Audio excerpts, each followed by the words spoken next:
လောကရဲ့လမ်းများပေါ်ရှောင်ထားရင်လည်းမောင်းတမ်းနေလုံးလာလာဆိုလို့တန်တမီရဲ့မေရဲ့အိမ်ကိုအိမ်ရဲ့မေရဲ့မြတ်တာရဲ့နဲ့ဝေးခဲ့သူ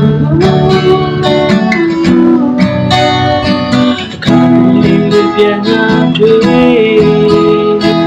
မြန်မာကိုချစ်ခွေချောင်းတွေ့တဲ့အိမ်မရှိရတဲ့မှာရေကူလွင်ပြေလက်စ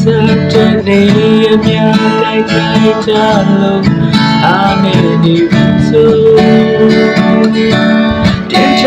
တဲ့စိတ်အများပြိုလဲသွားမလားဆိုရင်